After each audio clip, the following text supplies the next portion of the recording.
저희들은 요즘 에베소서 말씀을 함께 살펴보고 있습니다. 에베소서는 전체 6장으로 구성이 되어 있는데요. 1장에서 3장까지의 전반 부분은 교리에 대한 내용을 잘 설명해 주고 있습니다. 그러니까 이론에 대한 거죠. 하나님이 어떻게 죄인들을 구원하셨는지, 우리가 구원받은 것이 하나님의 어떤 은혜였는지, 그 교리적인 내용, 이론적인 내용을 1장에서 3장까지 전반 부분에서 설명을 해줍니다. 그리고 후반 부분인 4장, 5장, 6장은 하나님의 은혜로 구원받은 성도들이 어떻게 살아가야 될지에 대한 실제적인 적용의 이야기를 해주고 있습니다. 저는 오늘 이 4장 1절부터 6절 사이에 있는 본문 중에 두 단어를 집중적으로 살펴보려고 해요. 하나는 뭐냐면요, 부르심이라는 것이고요. 또 하나는 합당하게라는 겁니다. 부르심은 어떤 것을 의미하는 거고, 합당하게 행한다는 것은 어떤 것인가, 그 부분에 여러분 관심을 두고 여러분과 함께 나누려고 합니다. 자, 첫 번째요, 부르심. 하나님 입장에서 보면은 하나님은 우리를 불러주신 분이고요. 인간, 저희들의 입장에서 보면 저희들은 하나님의 부름을 받은 사람들입니다. 그러면 하나님이 우리를 부르셨는데, 하나님이 죄인을 부르셨는데, 어디에서부터 하나님은 인간을, 죄인을 불러주신 것일까요? 부르심의 자리는 어디였을까라는 겁니다.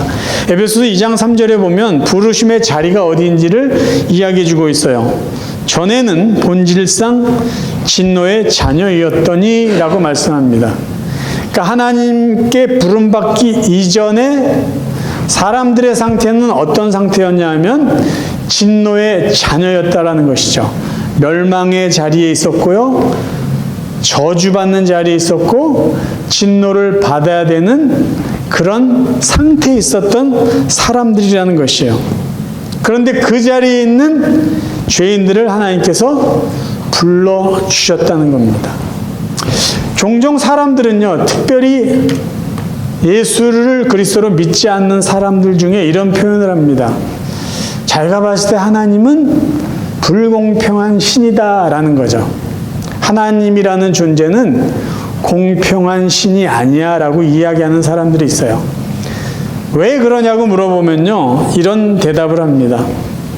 자기가 봤을 때 예수 믿는 사람이나 안 믿는 사람이나 별 차이도 없어. 뭐 좋은 일 나쁜 일 비슷하게 하는 것 같아. 그런데 너희들이 믿는 하나님은 누구는 불러다가 천국 보내고 누구는 불러다가 지옥에 보내는 것 같아서 자기가 봤을 때 하나님은 공평한 신이 아니다라고 생각한다는 거죠. 자, 그럼 여러분들은 어떻게 생각하세요? 하나님이 과연 공평한 분인가, 불공평한 분인가? 구원을 받은 여러분의 입장에서 하나님은 어떤 신, 어떤 분이다라고 생각을 하십니까? 구원의 입장에서 봤을 때 하나님은 불공평한 분입니다. 왜 그렇게 말할 수 있느냐 하면, 누구는 불러다가 천국 보내고 누구는 불러다가 지옥 보내기 때문에 불공평한 것이 아니라, 잘 들으세요, 인간이 하나님께 부름받기 이전의 상태가 어떤 상태였냐면요, 모든 사람이 다 멸망의 자리에 있었던 상태였습니다. 그러니까 아무 일도 없는 사람을 누구는 불러서 천국 보내고 아무 일 없는 사람을 데려다가 지옥 보내는 게 아니라 모든 인간이 다 멸망의 자리에 있었어요. 그냥 내버려두면 저주받고 멸망받고 심판받고 죽어야 되는 그 자리가 모든 인간의 실존적인 상태였어요.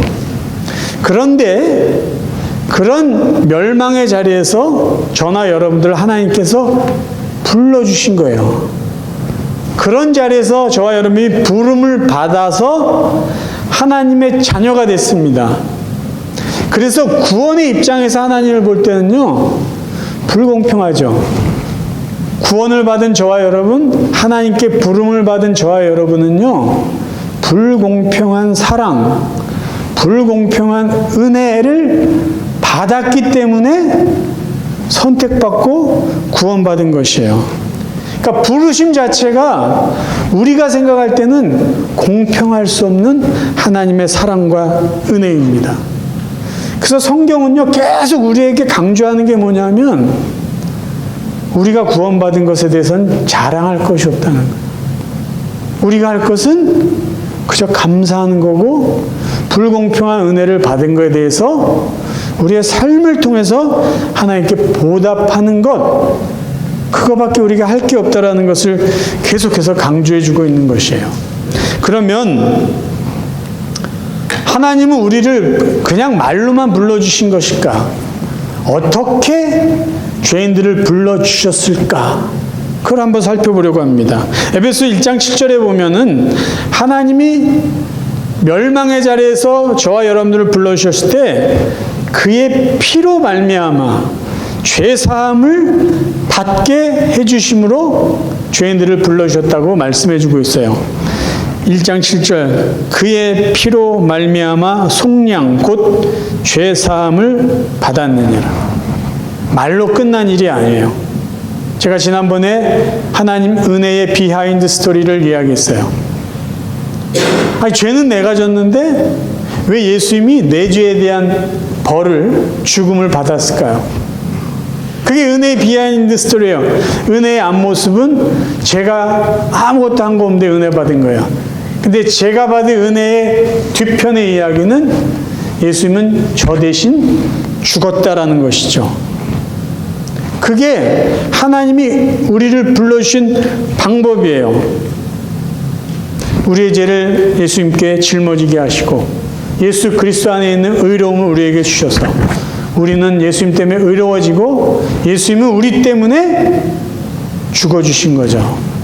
그래서 제가 지난번에도 말씀드렸는데 여러분 다시 한번 강조합니다. 하나님의 선하심은 무엇일까요? God is good. 항상 우리가 이런 이야기를 해요.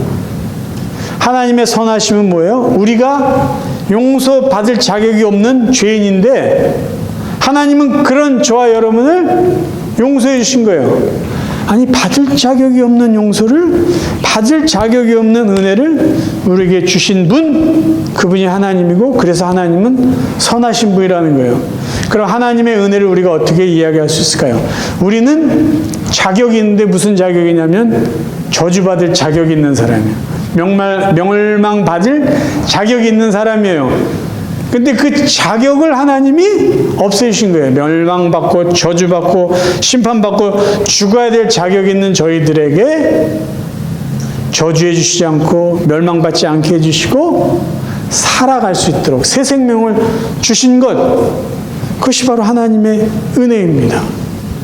그래서 저희들이 하나님의 은혜에 대한 이야기를 할 때는요, 이 은혜는 참 불공평하다, 그렇게 말할 수밖에 없고요. 하나님의 은혜에 대해서 이야기할 때는요, 우리 이야기를 할 게 하나도 없어요. 하나님 이야기밖에 할 게 없어요. 그래서 구원의 은혜 앞에선 우리는 자랑할 게 없고 오직 하나님 그분만 높임을 받을 수밖에 없다라는 것이에요. 세 번째 우리가 생각할 게, 그럼 하나님은 우리를 멸망의 자리에서 불러주시고 예수 그리스도의 피로, 그의 죽음으로 우리를 불러주셨어요. 그럼 하나님은 우리를 무엇이 되게 하기 위해서 무엇으로 불러주셨을까라는 겁니다. 하나님은요, 저와 여러분을요, 교회로 불러주셨습니다.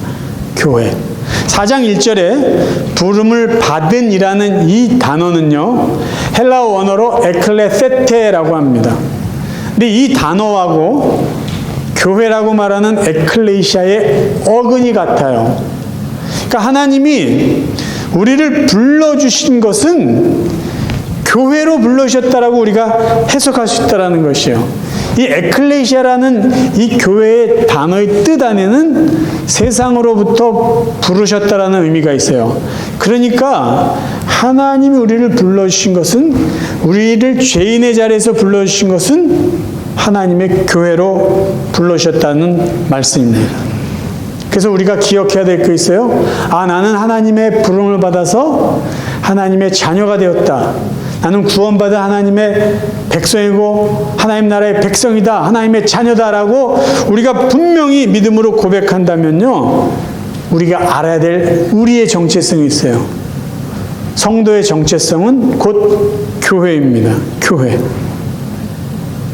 그러니까 여러분 자신이 교회예요. 교회를요, 만약에 이 건물로 생각하고 어떤 특정한 장소로 생각한다면 우리는 교회에 대한 평가가 아주 쉬워집니다. 그리고 우리가 하나님 앞에 드리는 예배의 시간이 지극히 제한적일 수 있어요. 왜냐? 거기 가야지 내가 예배하는 거고요. 거기 가야지 내가 마치 성도인 것처럼 생각이 돼요. 그런데 내가 교회다. 내가 교회다라는 이 인식이 분명하면은요, 내 삶이 곧 교회가 되는 거예요. 그러니까 내가 있는 그 자리가 예배하는 자리가 되고요.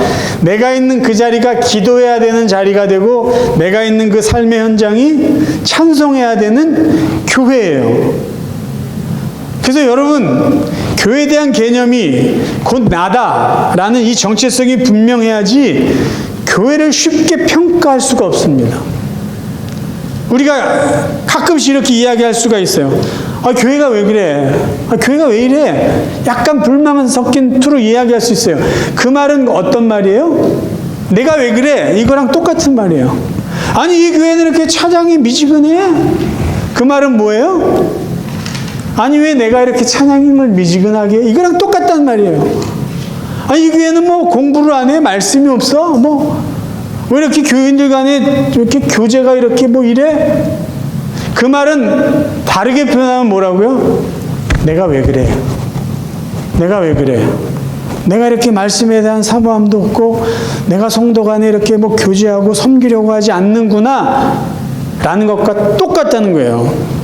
여러분 생각해 보세요. 사람들이요, 교회를 평가할 때, 예를 제가 들을게요. 교회를 다니지 않는 어떤 사람이 어떤 특정한 교회에 대해서 평가를 합니다. 안 좋은 이야기를 해요. 근데 그 사람은요, 자기가 평가하고 조금 안 좋은 소리하고 비판하는 그 교회에 다녀본 적이 없는 사람이에요. 그런데도 불구하고 그 교회에 대해서 그 사람이 좋은 얘기, 나쁜 얘기를 막 해요. 왜 그럴 수 있을까요? 그 교회에 다니는 사람을 보고 그 사람을 평가하기 때문에 그 교회를 그렇게 이야기할 수 있는 거예요. 그래서 곧 사람이 교회라는 것이에요. 자기가 다니지도 않는 교회를 어떻게 마음대로 평가하고 말할 수 있을까요? 그 교회에 다니는 사람을 이 사람이 보고 알기 때문이에요. 그래서 여러분, 이 한 가지 사실을 분명히 기억하십시오. 내가 교회다. 내가 지금 어디 있느냐? 교회가 무엇이 돼야 되느냐? 무엇을 해야 되느냐? 무엇을 하지 말아야 되느냐? 내가 교회이기 때문에 내가 어디에 있든지 어디에 머물러 있든지 내가 해야 될 일은 교회가 해야 될 일이라는 것이에요. 또 하나는요, 하나님은 우리를 죄인의 자리에서 불러주셨는데 무엇이 되게 하기 위해서 불러주셨냐면요, 한 몸으로 불러주셨어요. 한 몸. 이 4장 1절부터 보면은요, 하나님이 우리를 불러주셨다. 그래서 부름에 합당하게 행하라라고 말하면서요, 이 3절부터 6절까지 보면요, 이런 식의 이야기를 해요. 성령께서 이미 하나로 불러주셨다는 것이 전제가 되어 있어요. 그래서 성령이 하나 되게 하신 것을 힘써 지켜라. 그러면서 힘써 지켜야 되는 근거로 7가지를 제시해 줍니다. 그 4절부터 보면 뭐라고 되어 있냐면요, 몸이 하나요. 성령도 한 분. 부르심의 소망이 하나. 주님도 한 분. 믿음도 하나. 세례도 하나. 하나님도 한 분.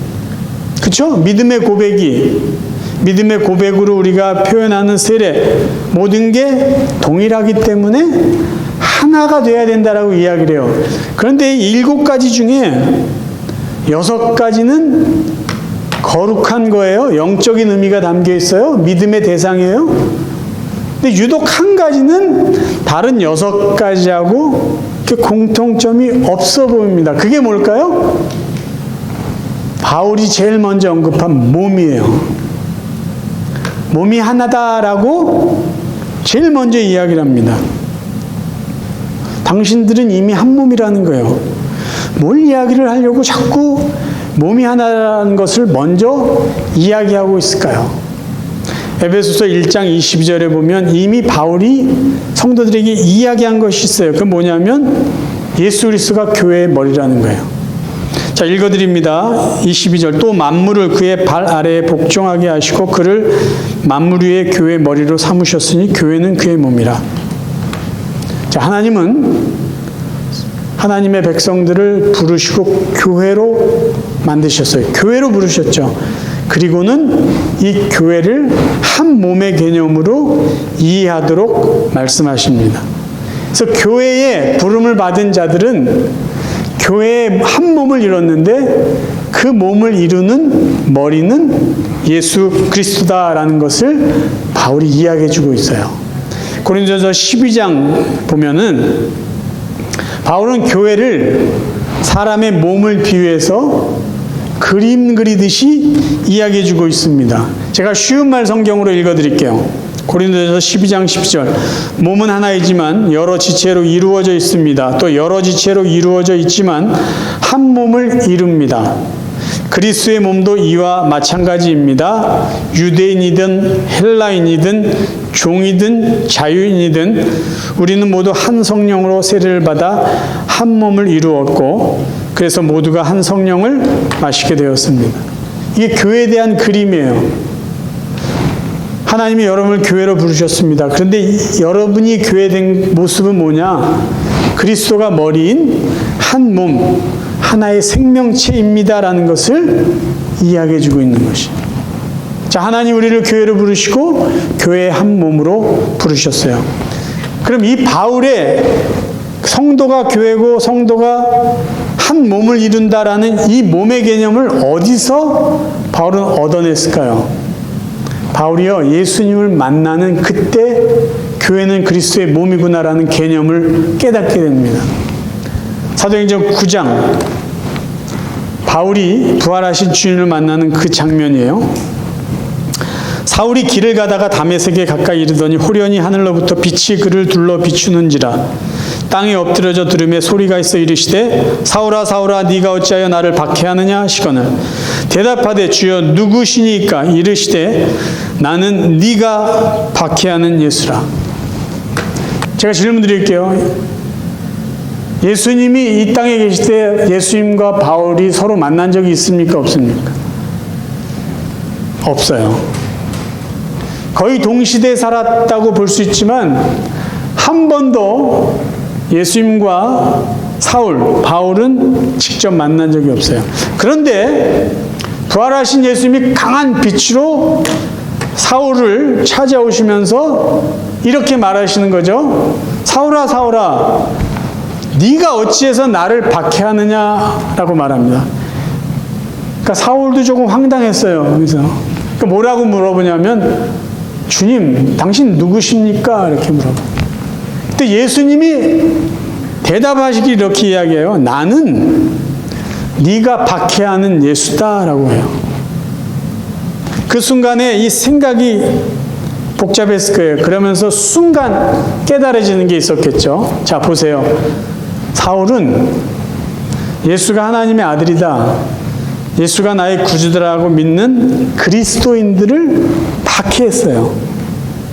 절대로 예수님을 직접 박해하고 예수님께 해코지한 적이 없어요.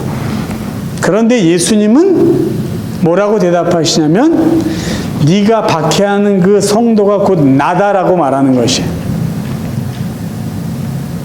여러분, 하나님이 교회를 왜 사랑하신지 아세요? 하나님이 교회에 아픔이 있고 나눠지고 교회의 성도끼리 싸우고 찢어질 때 하나님 마음이 왜 아픈지 아세요? 주님의 몸이기 때문에. 주님의 몸.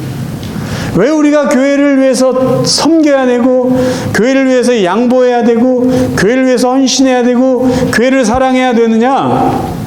그리스도의 몸이기 때문이에요. 그리스도의 몸. 교회가 아프면 주님이 아프기 때문이에요. 에베소서를 통해서 사도 바울이 우리에게 분명히 가르쳐주는 사실이 뭐냐? 여러분이 교회고 여러분이 모여서 그리스도의 몸을 이룹니다. 여러분 한 사람 한 사람이 그리스도의 몸을 이루는 한 부분이고 지체입니다.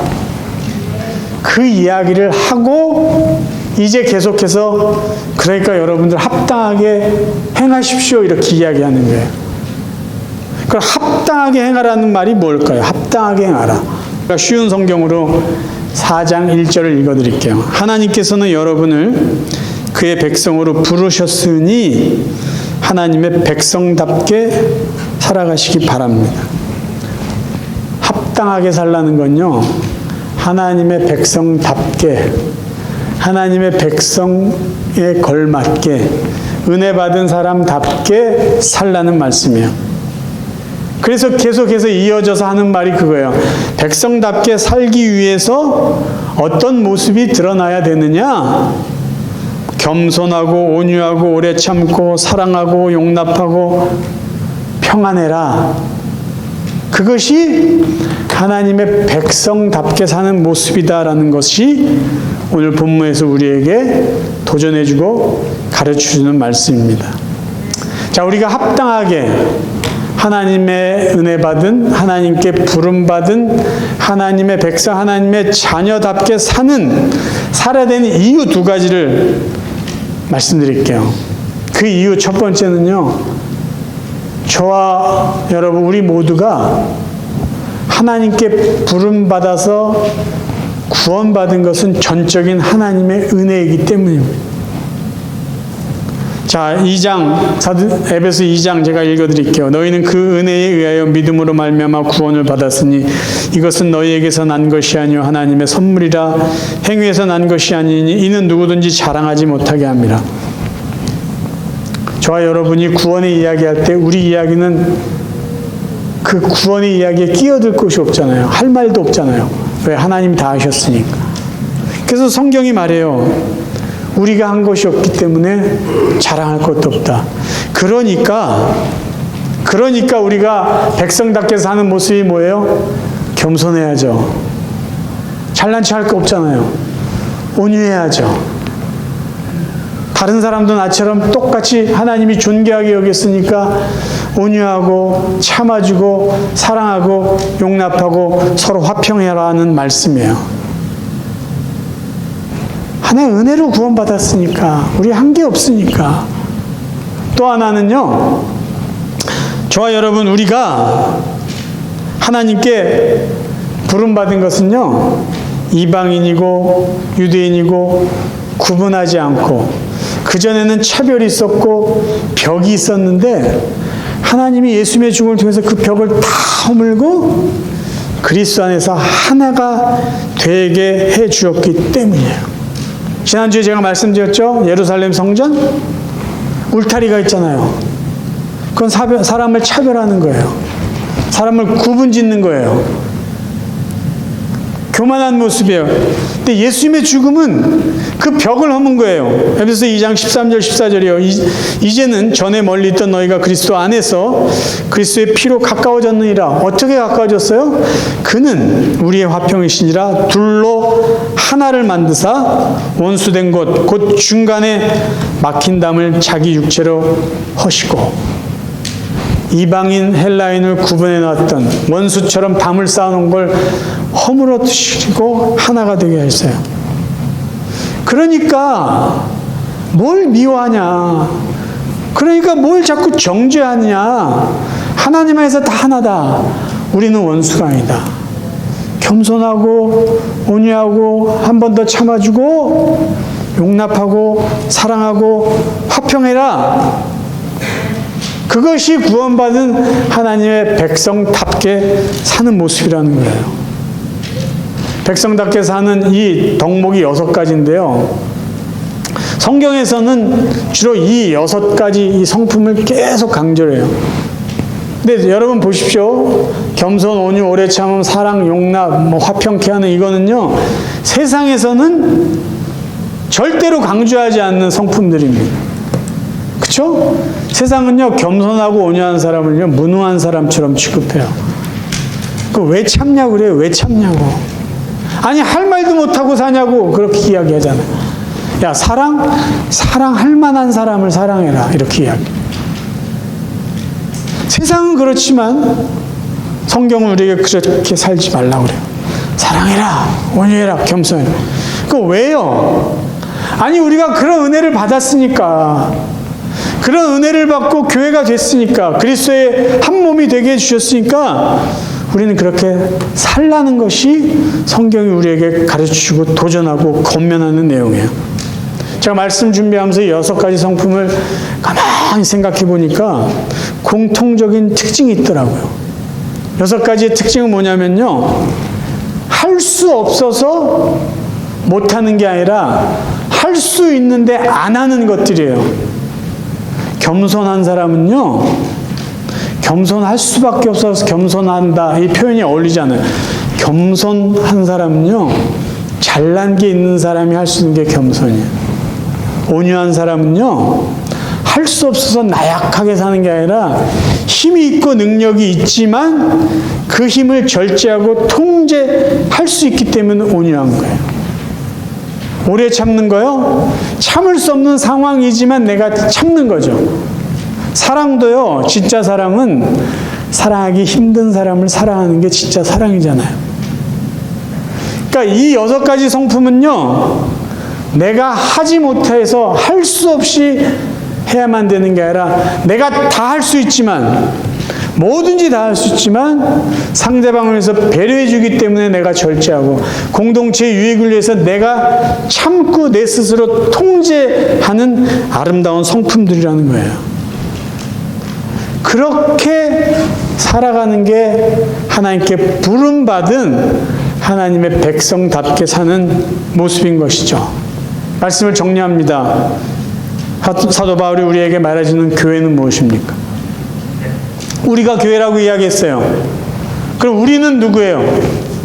하나님으로부터 불공평한 사랑을 받은, 불공평한 은혜를 받은 그런 사람들이에요. 교회는 무엇입니까? 우리는 누구입니까? 우리는 그리스도의 몸을 이루는, 그리스도가 우리 몸의 머리고 우리는 그리스도의 몸을 이루는 하나의 지체로 생명체다라는 것이에요. 그래서 우리는 서로가 그리스도의 몸을 세워주고 격려해주고 도와줘야 된다라는 것이 바로 저와 여러분 하나님께 부름받은 하나님의 백성들입니다. 이제 저와 여러분의 남은 삶이요, 야, 어떻게 하나님은 멸망의 자리에 있는 나를 아무것도 요구하시지 않고 그렇게 불공평하게 나를 불러주셨을까? 그것에 감사하며 사십시오. 우리를 교회로 불러주시고 그리스도의 몸을 이루는 한 부분으로 만들어주신 그 하나님의 뜻을 알고 하나님의 교회를 잘 섬겨나갈 수 있길 바라요. 겸손하게 온유함으로 인내하고 사랑하고 용납하고 화평을 추구하면서 그렇게 하나님의 교회를 하나님의 부르심에 걸맞게 살아갈 수 있는 저와 여러분 되시기를 주님의 이름으로 축원합니다.